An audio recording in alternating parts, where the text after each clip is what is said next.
All right, so we're back to the luthier work. So I got the first of the two mandolins strung up. These are flat top mandolins.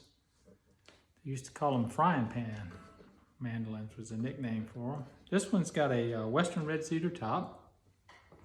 It's got a persimmon fingerboard harvested off my family's old farm place.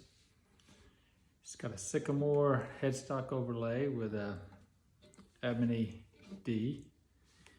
It's sycamore back and sides.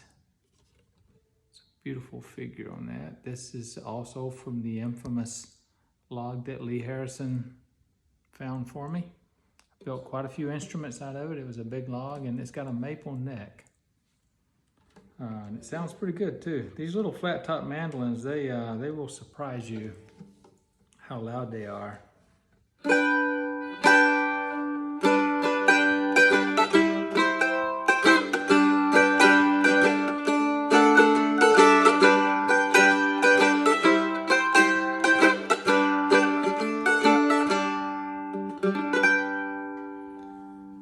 Has a very long sustain too.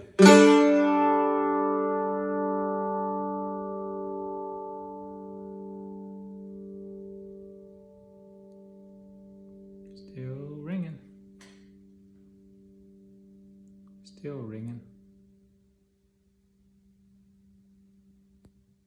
Very nice.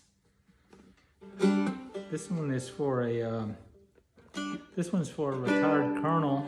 A longtime friend of mine, lives in Birmingham, retired from the Air Force, went to work for Oracle for many years, retired from there, so this is his. He's been on the list for a while because I got down to where I only had his on the list for a mandolin, and I typically like to have at least 2 instruments in the batch before I build them, because you gain a lot of efficiency when you're doing more than one at a time. So I had to hold him off for a little while until I got another one. And so the other mandolin is the mahogany mandolin. It's for my friend, and he used to work for me, a guy named Steve Ostrom. I built a ukulele for him already, and he wanted a mandolin. His is gonna have a pickup in it. Even though as loud as these things are, you may not need a pickup, but he does play in a band, and he'll probably need one on stage. Anyway, sounds good.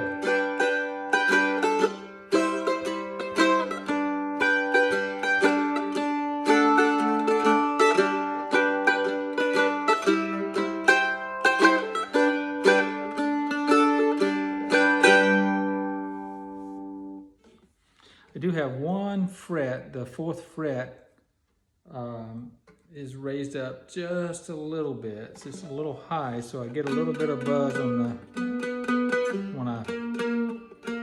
3rd and 4th fret. So I'll get that lowered tomorrow night with my fret rocker. It's a little device that lays across the 3 frets and has a diamond edge on it, and you move it back and forth, and it lowers the fret in the middle that's too high between the 2 frets. So it's very, very convenient, very easy to use.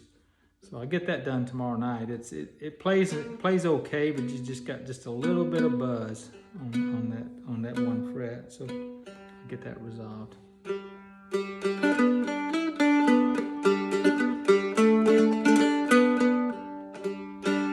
remember I used to play this little ditty. I messed it up then. Let me try it again.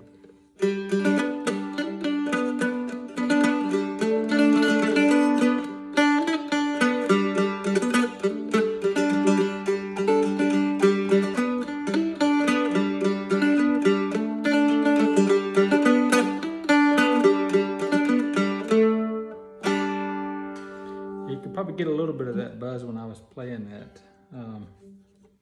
Anyway, I also got to put the label in it. I hadn't done that yet. But other than that, get that 1 fret down, put the label in it. It'll be ready. Be ready to go. These little flat top mandolins are pretty tedious. Tedious on the setup because obviously you got 8 strings, and tedious on getting the bridge. I was doing stationary bridges. The only bad thing about a stationary bridge is on a new instrument, if the top settles in a little bit, then your strings are going to be too low and you'll have to just make a whole nother bridge. So what I've started doing is buying these, excuse me, these adjustable bridges that are for F-style mandolins. And I basically slice them down because they sit a lot higher than the bridge on a flat top mandolin. And so I basically cut them down, sand them down. I also have to lower the piece in the middle, the little thumb wheels that raise the bridge up and down. But I've started doing that. Hopefully they'll hold out. There is a lot of stress on the bridge with these 8 strings on a short scale like this. But anyway, it's got good intonation. It's easy to move that because it's a floating bridge. It's not attached to the top, but you just move it around. The string tension itself is what holds it in place. Anyway, pretty pleased with this one. Again, another good view of that Sycamore back, Sycamore sides. Not as much figure on the sides, but I do that on purpose because you got more surface area shoot, so you want to use the wood to its maximum effect for visual effects. Anyway, good on that one. I still got one ukulele, and I've been set back on that ukulele. I had to pretty much refinish the whole top. Had a spot on it that just wasn't looking good with a touch up. So I basically sanded the top down with 600 grit and sprayed a few more coats of lacquer on it. And so I got to get it set up. It needs to sit for about a week to 10 days before you wet sand it so that the lacquer cures all the way, and I'll get that one done. And then I'll get the other mandolin set up. I'll get it done probably next week. Anyway, that's the luthier update for this week. You guys have a good night.